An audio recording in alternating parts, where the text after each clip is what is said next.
أكرم خلق ما لمتلوذ به سواك عند حلول الحادث العام يا رب بالمصطفى بلغ مقاصدنا واغفر لنا ما مضى يا واسع الكرم والذي قال رسول الله جاءك به اجبري وتجنب اشتكى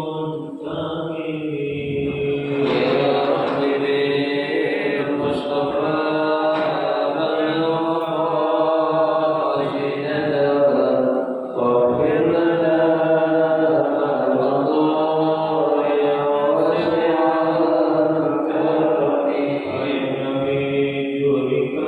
بالمصطفى بلغ مقاصدنا واغفر لنا ما مضى يا واسع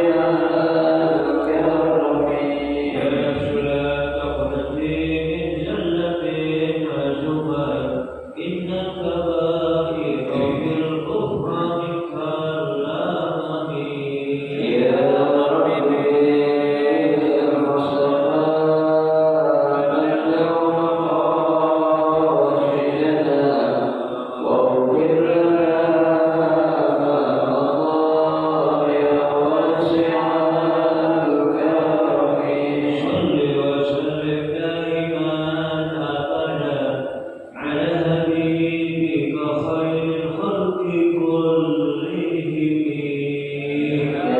رب بالمصطفى بلغ مقاصدنا واغفر لنا ما مضى يا واسع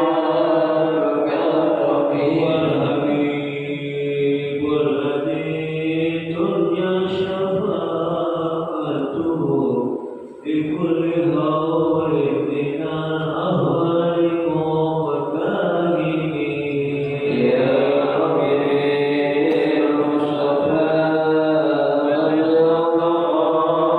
مقاصدنا واغفر لنا ما مضى يا واسع الكرم اللهم صل وسلم وبارك عليه وعلى آله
Assalamualaikum warahmatullahi wabarakatuh. Bismillahirrahmanirrahim. Alhamdulillahirabbil alamin. Wa bihi nasta'inu 'ala umuri dunya waddin. Wassalatu wassalamu 'ala asyrafil anbiya'i wal mursalin sayyidina wa habibina wa maulana Muhammadin wa 'ala alihi wa ashabihi ajma'in, amma ba'du. Fa inna asdaqal hadithi kitabullahi ta'ala wa khairal hadi hadi Rasulillahi sallallahu alaihi wasallam wa syarrul umuri muhdatsatuha fa inna kulla muhdatsatin bid'ah wa kulla bid'atin dhalalah wa kulla dhalalatin finnar. Rabbi shrah li sadri wa yassir li amri wahlul 'uqdatam min lisani yafqahu qawli. Amin. Subhanaka la 'ilma lana illa ma 'allamtana innaka antal 'alimul hakim. La haula wa la quwwata illa billahil 'aliyyil 'azim. Para asatidzah wal ustadzah, bapak-bapak, ibu-ibu, hadirin hadirat jemaah majelis taklim Masjid Darul Islam yang dirahmati dan dimuliakan Allah. Alhamdulillah, kita bersyukur kepada Allah Subhanahu wa taala di pagi hari ini. Allah Subhanahu wa taala masih memberikan kepada kita karunia nikmatnya yang cukup banyak. Di antaranya adalah berupa nikmat sehat wal afiat, nikmat panjang umur, terutama dua nikmat besar yaitu nikmatul iman wa nikmatul Islam. Oleh karenanya patut kita syukuri karena dengan barokah nikmat yang Allah Subhanahu wa taala berikan kepada kita, alhamdulillah kita dapat melangkahkan kedua kaki kita menuju tempat yang termulia di sisi Allah Subhanahu wa taala, baitun min buyutillah, dalam rangka kita mencari ilmu serta kita mencari keridhaan Allah Subhanahu wa taala. Kita berharap mudah-mudahan rangkaian amal ibadah yang sudah kita kerjakan, yang sedang kita kerjakan dan yang akan kita kerjakan, kesemuanya Allah Subhanahu wa taala akan memberikan ganjaran pahala yang berlipat ganda. Ilmu-ilmu yang sudah kita pelajari, mudah-mudahan Allah Subhanahu wa taala jadikan ilmu yang bermanfaat, dan yang akan kita pelajari mudah-mudahan Allah berikan kemudahan kepada kita untuk memahami dengan sebaik-baiknya. Amin. Allahumma amin.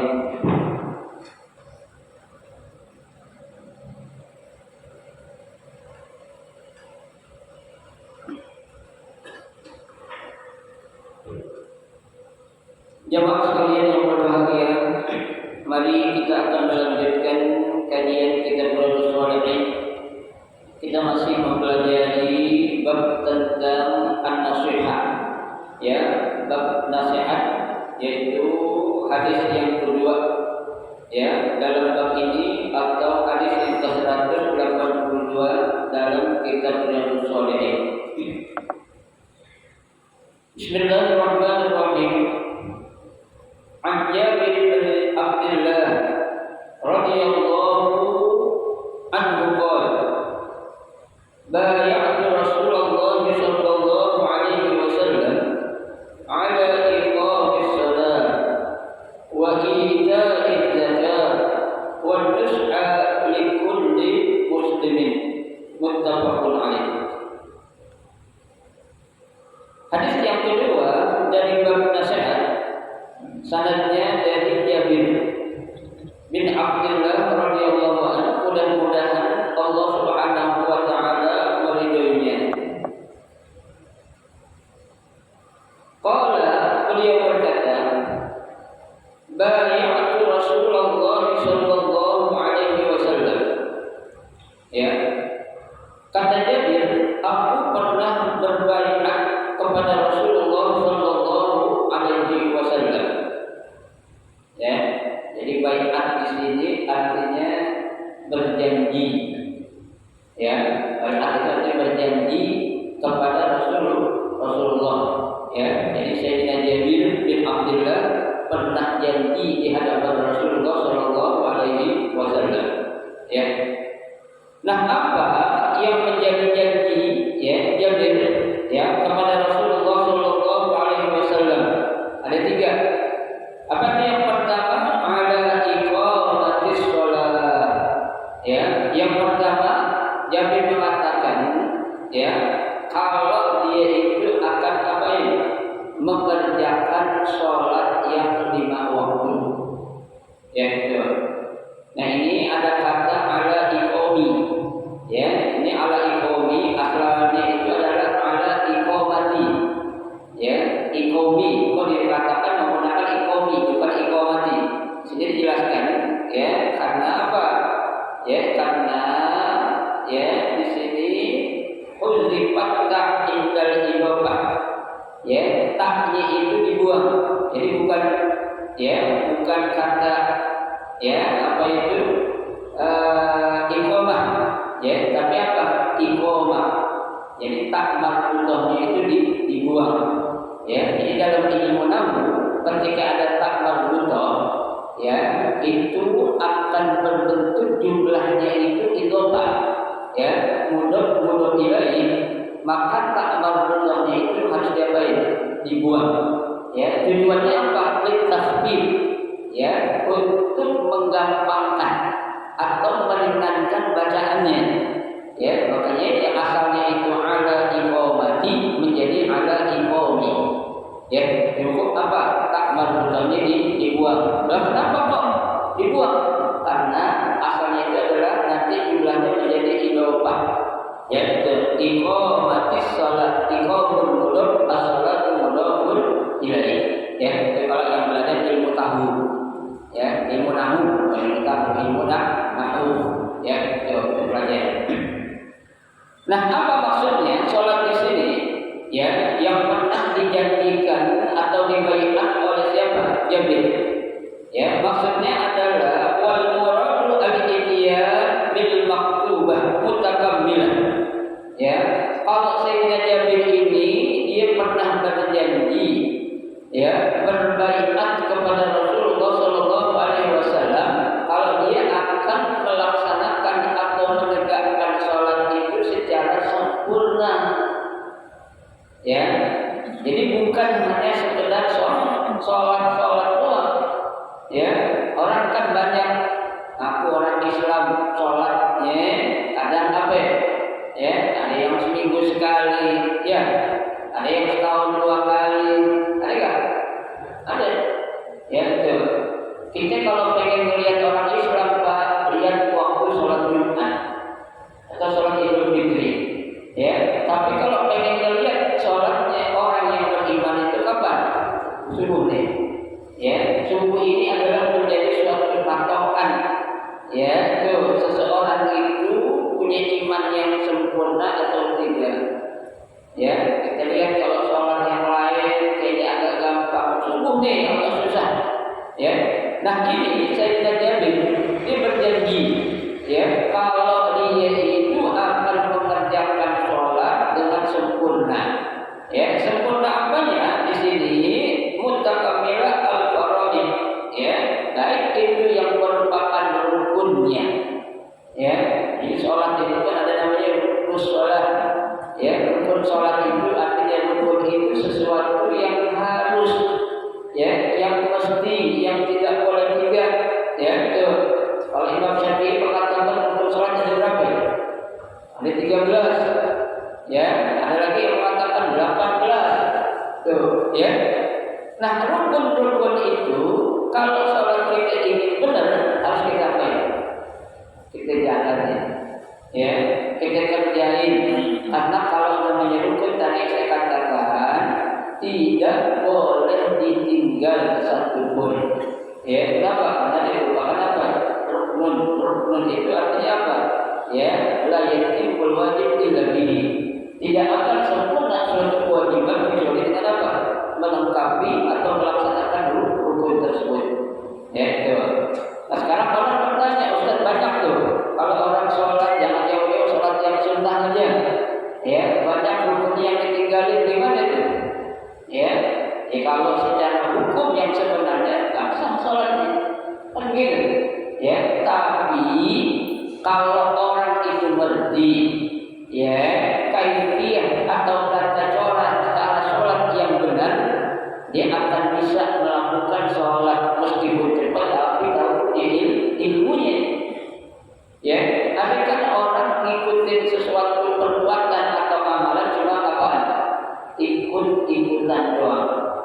Ya, lihat orang sholat sunnah, ya, tarawih, ya, bacaannya cepat, amin ya.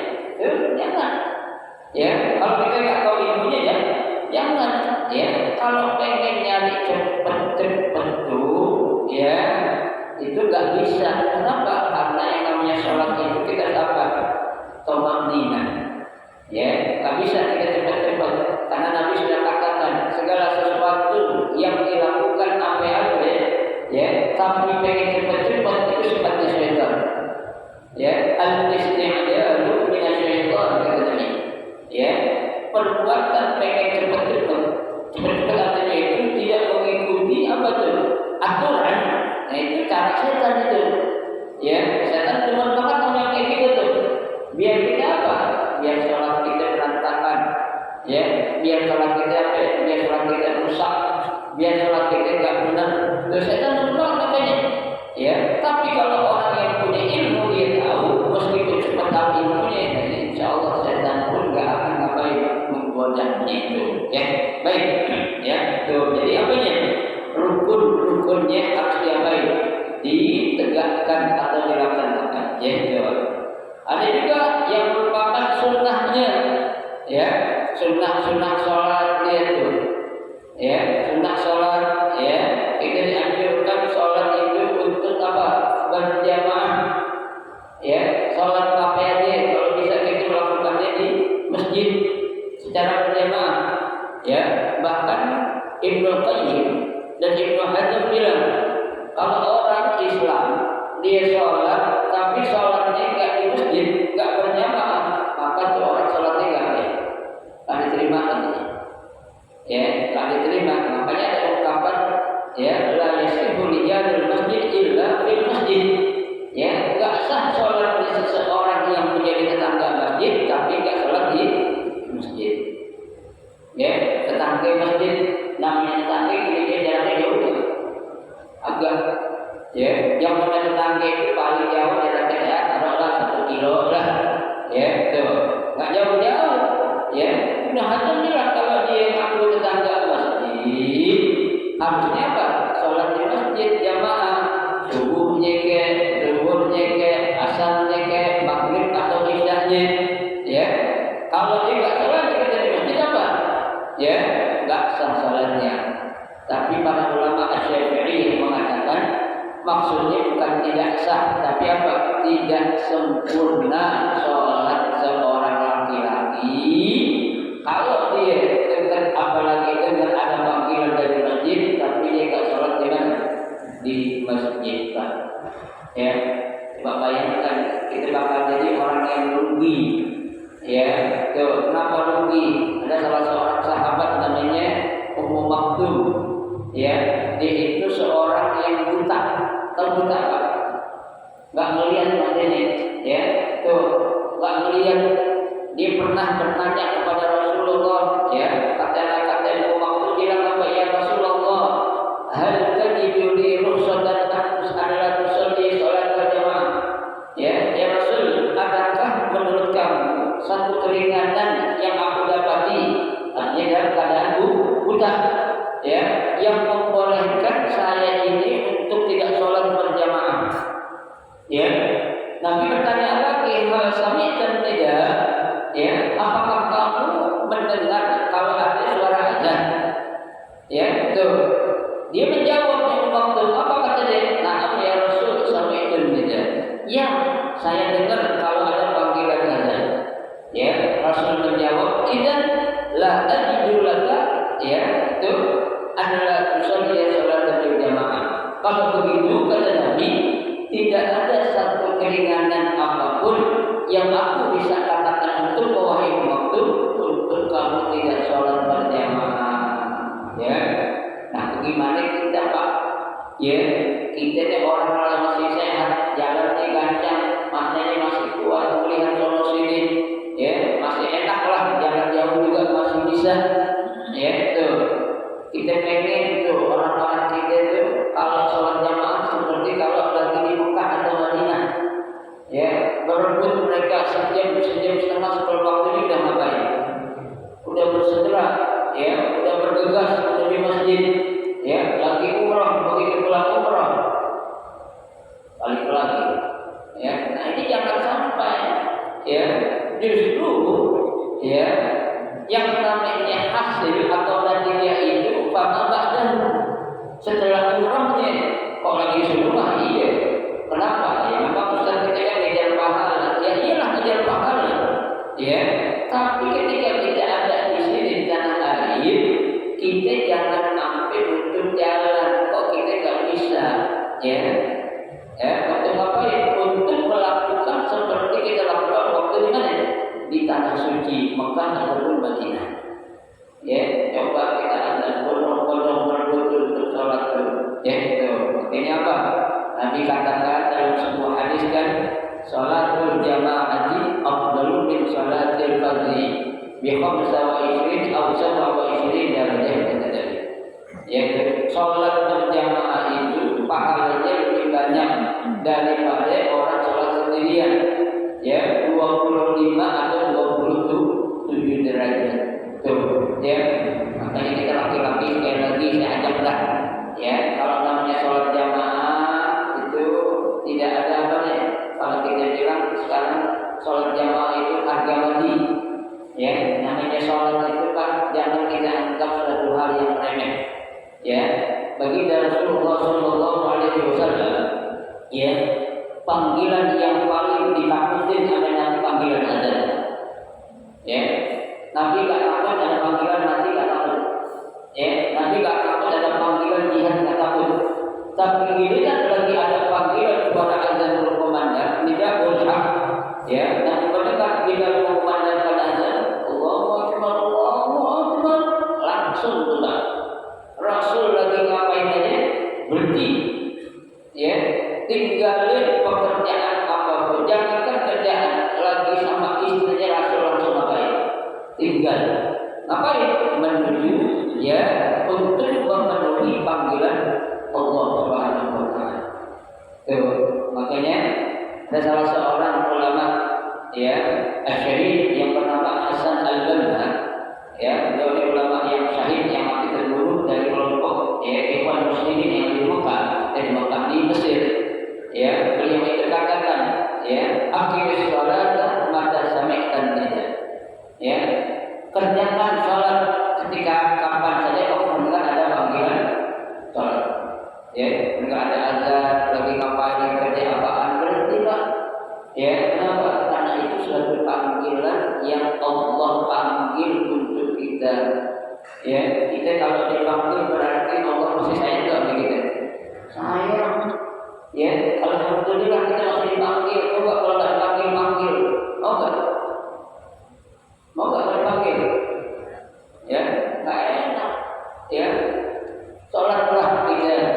Ya, tuh menjadi apa? Ya, menjadi makmum kita di masjid, di mushola. Ya, tuh jangan sampai nanti ketika kita sudah ada halangan, sudah ada penyakit yang banyak, baru kita kembali. Ya, pengen sholat berjamaah, ya Allah, pengen banget sudah sholat jamaah, tapi kondisi hari begini, ya. Ini hari baru ngomong apa? Ya, dulu waktu sholat berdiem aja, ya, enak banget ya, jadi ibadah sehat. Kalau kayak gitu, ada pengen banget setiap hari sholat jamaah di masjid, ngaji hari Sabtu, malam Sabtu, malam Rabu katanya. Tapi kondisinya kayak gini gimana ya katanya? Ya, baru mau ngomong tuh, nggak ada emang orang kesel itu, nggak ada yang duluan Pak. Ya, di mana-mana orang kesel itu belakangan. Ya, kalau orang kesel duluan, nggak ada yang bakalan ngapain, melakukan perbuatan yang nggak enak. Tapi yang kenapa? Fastabiqul khairat. Ya, berlomba-lomba dalam apa? Dalam kebaikan. Ya, Pak. Kita ada kan yang namanya kita orang Islam Pak. kita pengen dicampurkan segala hal kita, rezeki kita campur, kesehatan kita campur, amal kita campur, Nabi suruh ngapain kita? Campurkan sholat kita. Ya, kalau sholat kita sudah campur, masya Allah, Allah kita minta apa ini pasti akan dikasih.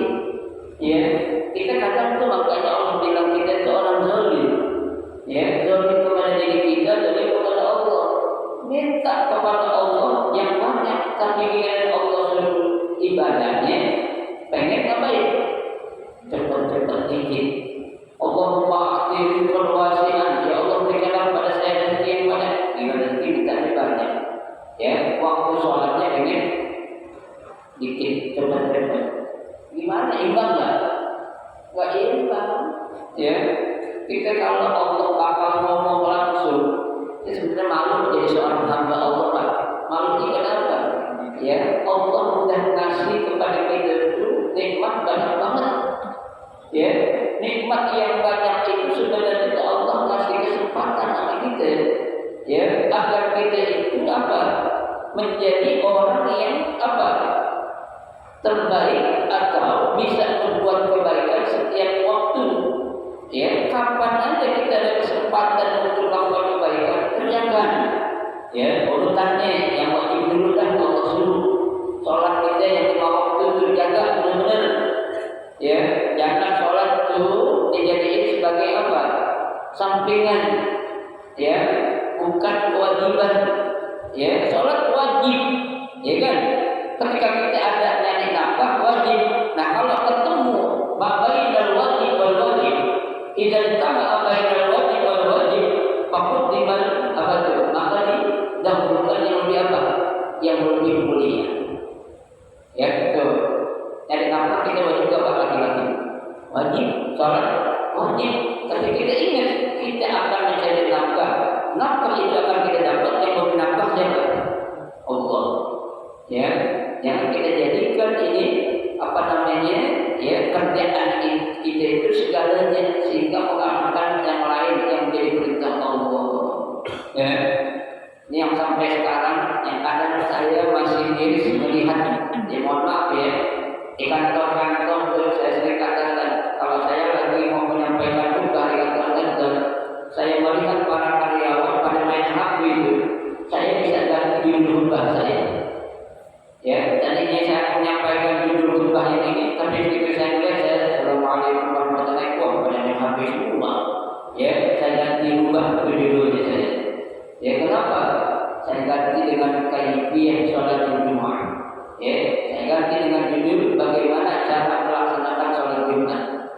Ya, karena saya perhatiin, ya, tuh yang namanya karyawan itu kadang kerjaan nomor 1. Ya, meskipun orang sudah azan, jangankan azan, waktu sudah naik mimbar bahayanya. Ya, itu kayak itu kerjaan menjadi suatu apa itu maaf ya, Tuhan bagi mereka. Ya, kalau enggak dia kerjain, bakal jadi apa? Kehilangan segalanya. Padahal kalau kita yakin, Pak, ya, yang namanya rezeki itu kita jangan takut kehilangan rezeki.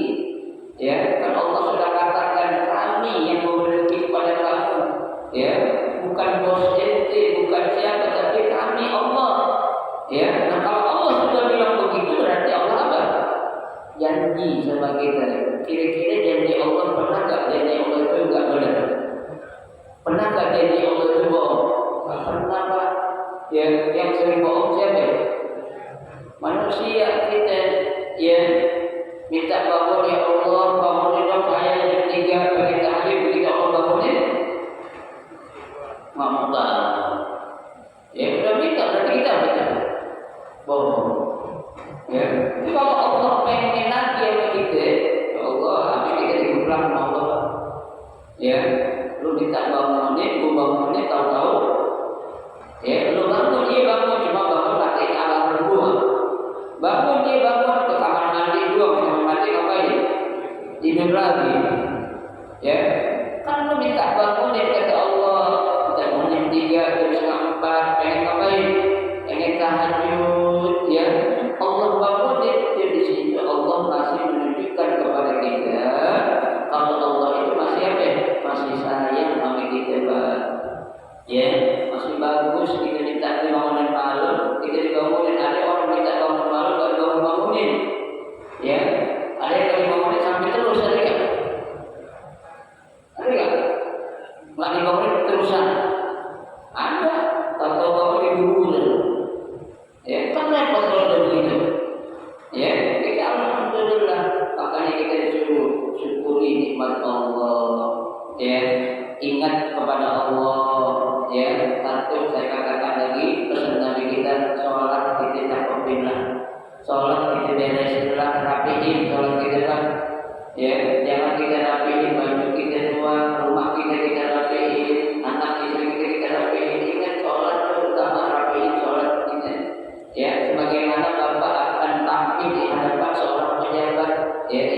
makin cakep, sholat juga harus digituin dong. Ya, kok kita gak imbang sih? Karena makhluk kita takut, karena yang menciptakan segala kita biasa-biasa aja. Ya, itu Pak, ketika akan berjumpa dengan seorang pejabat, pernah gak kita pakai kaos oblong? Kita mau berjumpa pejabat nih, gubernur, kita pakai kaos oblong, pernah gak? Apa pernah? Ya, tapi kita menghadap Allah pernah gak pakai kaos oblong? Pernah sering. Ya, karena oblong kita udah bolong, dipakai. Ya, karena kita udah tahu apa?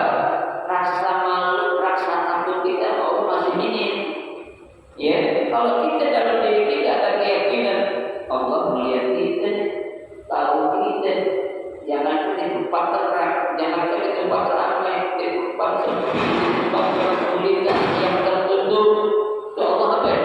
Allah tahu, ya Allah ini kayak enak banget lah kalau saya sholat pakai kaos oblong. Ya itu, makanya Nabi mensunahkan kepada kita Pak, kalau bisa kita sholat tahajud jangan pakai kita baju yang kita pakai tidur, ganti.